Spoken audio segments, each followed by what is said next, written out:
स्वागत दोस्तों हमारे YouTube चैनल विजय घाटा एजुकेशन में। आज की इस वीडियो में देखेंगे बीए फर्स्ट ईयर के इंग्लिश लैंग्वेज का फाउंडेशन कोर्स, जो प्रथम यूनिट है where the mind is the without fear, भय मुक्त मस्तिष्क कहाँ है।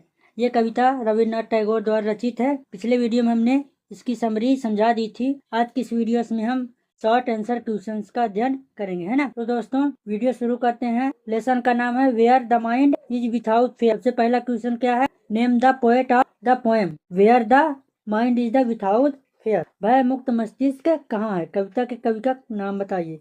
यानी ये प्रश्न कह रहा है कि नेम ऑफ द पोएट, उस कवि का नाम बताइए जो इस पोएम के लेखक है ना। कौन से poem? Where the mind is the without fear, भय मुक्त मस्तिष्क कहाँ है। कविता के कवि का क्या नाम है ना। कौन से कविता? भय मुक्त मस्तिष्क कहाँ है। इस कविता के कवि का क्या नाम है? The poet of the poem, भय मुक्त मस्तिष्क, the poet of the poem. कविता के कवि का नाम क्या है? कौन सी कविता? भय मुक्त मस्तिष्क कहाँ है। इस कविता the poet of the poem where the mind is the without fear is Rabindranath Tagore, है ना। इस कविता के कवि कौन है? रविन्द्रनाथ टैगोर जी। हमारा अगला क्वेश्चन है how should the mind be according to the poet. How should the mind be, है ना। कवि के अनुसार मन किस प्रकार होना चाहिए। How should the mind be according to the poet, है ना। पोएट माने कवि, है ना। According the mind be, according कवि के अनुसार मन किस प्रकार होना चाहिए। तो आपका आंसर हो जाएगा should be the mind, should be the mind according to the poet, है ना।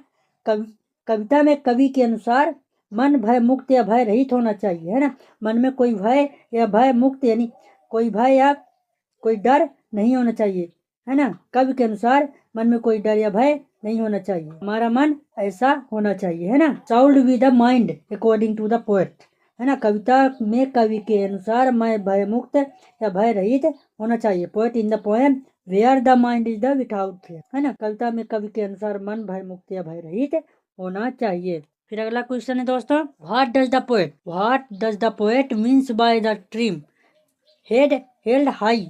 कवि का सिर ऊंचा होना शब्द से क्या तात्पर्य है ना। यानी जो कवि है वो कहते हैं सिर ऊंचा होना, इस शब्द से क्या तात्पर्य है। The dream head held high means to be proud of the one's high position, है ना। The dream head held high means to, यानी कवि का सिर ऊंचा होना शब्द से तात्पर्य है proud of the one's high position, यानी अपने स्थिति पर गर्व होने से, है ना। कवि का सिर ऊंचा होना शब्द से तात्पर्य अपने स्थिति पर गर्व होने से है ना। अपनी जो स्थिति है उसमें गर्व होना चाहिए। कवि कहते हैं हमारी जो स्थिति है उसमें अपनी स्थिति में गर्व होना चाहिए, है ना। सिर ऊंचा होने से तात्पर्य है अपनी स्थिति पर गर्व होना। फिर अगला क्वेश्चन है according to Tagore how should knowledge be spread, है ना। अकॉर्डिंग टू टैगोर के अनुसार हाउ शाउल्ड नॉलेज स्प्रेड, यानी टैगोर के अनुसार ज्ञान कैसे फैलाना चाहिए। टैगोर के अनुसार ज्ञान को किस तरह फैलाना चाहिए।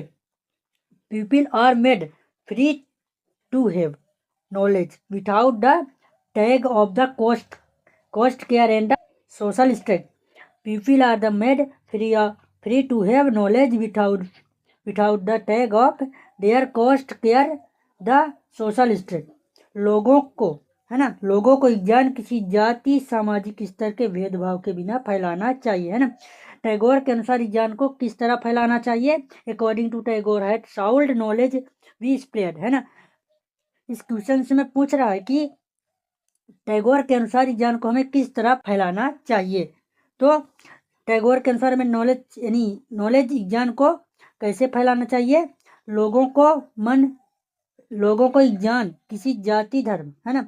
People are the made free to the have knowledge without the tag of their caste care and social stress, यानी किसी भेदभाव के, किसी जाति धर्म के, सामाजिक स्तर के, यानी किसी जाति धर्म या सामाजिक स्तर के भेदभाव के बिना हमें ज्ञान को फैलाना चाहिए लोगों में, है ना। कवि के यानी टैगोर के अनुसार।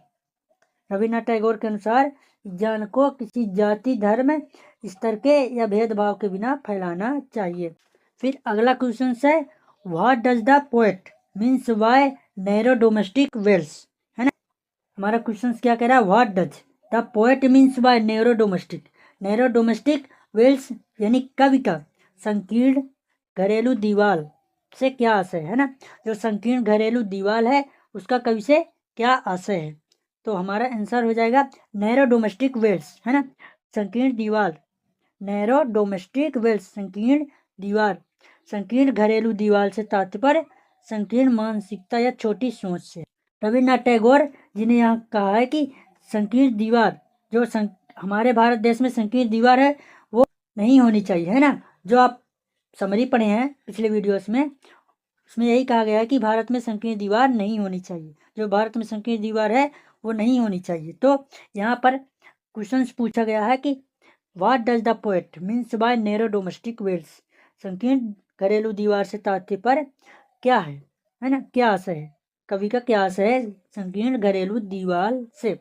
तो सही आंसर होगा narrow domestic walls means narrow mind thinking, संकीर्ण घरेलू दीवार से तात्पर्य संकीर्ण मानसिकता से, छोटी सोच से। जो हमारे भारत में छोटी सोच रखने वाले व्यक्ति हैं उनसे है ना।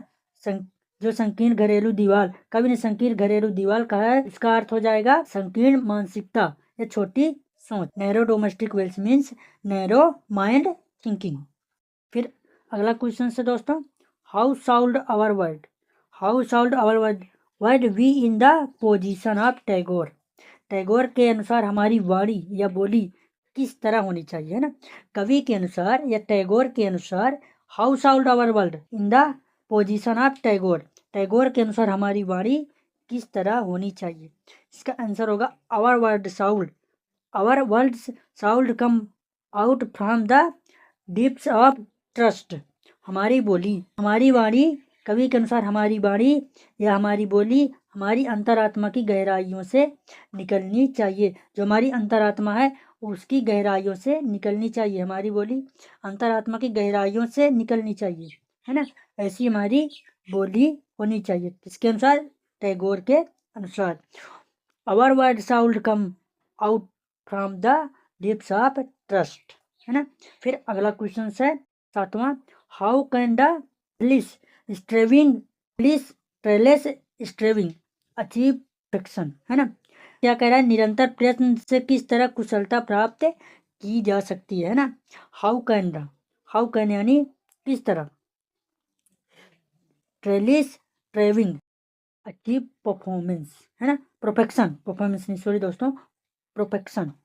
ट्रेलेस striving can achieve perfection by stretching arms. Striving can achieve perfection by stretching arms. निरंतर प्रयास से खुले हाथों द्वारा कार्य करने से कुशलता प्राप्त की जा सकती है ना। निरंतर प्रयास करने से किस तरह कुशलता प्राप्त की जा सकती है, tireless striving can achieve perfection by striving arms, है ना। निरंतर प्रयास से खुले हाथों द्वारा कार्य करने से कुशलता प्राप्त की जा सकती है। फिर आठवां क्वेश्चन है, what is the reasons compare with. तर्क से किसकी तुलना की गई है ना। तर्क है वो तर्क से तुलना किसकी, यानी किसकी तुलना की गई है, reason is the compare with the clear stream, है ना। जो तर्क है उसकी तुलना क्लियर स्ट्रीम से की गई है, किससे, क्लियर स्ट्रीम का होगा स्वच्छ धारा, है ना। जो स्वच्छ धारा है वो तर्क की तुलना की गई है। What is the reasons compare with, reasons is the compare with a clear stream, है ना। फिर अगला क्वेश्चन है, where has reason lost its way. तर्क अपना रास्ता कहाँ खो देता है, where is the reasons lost its way. इसका आंसर हो जाएगा reason has lost is way into the dreary desert sand of the dead habit. तर्क जो है अपनी डेट हैबिट, तर्क बुरी आदतों के कारण अपना रास्ता खो देता है ना। जो बुरी आदत है वो अपना रास्ता, तर्क जो है अपनी रास्ता खो देता है, कैसे, बुरी आदतों से, डेड हैबिट, है ना। फिर अगला क्वेश्चन 10वां है, what are the tireless striving for. निरंतर प्रयास किस लिए किया जाता है। जो निरंतर प्रयास वो कभी कहते हैं निरंतर प्रयास करना चाहिए, लेकिन निरंतर प्रयास किस लिए किया जाता है? What are the tireless striving for? निरंतर प्रयास किस लिए किया जाता है? तो tireless striving is does the achieve perfection, संपूर्ण कुशलता को यानी संपूर्णता या कुशलता को प्राप्त करने के लिए निरंतर प्रयास किया जाता है। Tireless striving is the does to achieve perfection, कुशलता को प्राप्त करने के लिए निरंतर प्रयास किया जाता है। फिर अगला क्वेश्चन से 11वां क्वेश्चन है, what does the poet means bye dead habit? है ना, बुरी आदतों से कवि का क्या तात्पर्य? जो बुरी आदत है वो कवि का क्या तात्पर्य है?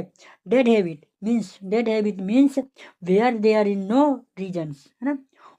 जो डेड हैबिट है, बुरी आदत है, वो कवि का तात्पर्य है औचित्य विहीन कार्य को बुरी आदत कहा। जो औचित्य विहीन है वो औचित्य विहीन से तात्पर्य है ना, जो बुरी आदत है वो औचित्य विहीन से बुरी आदत का तात्पर्य है ना। जो कवि है वो औचित्य विहीन कार्य को बुरी आदत कहा है। Dead habit means where there is no reason, है ना।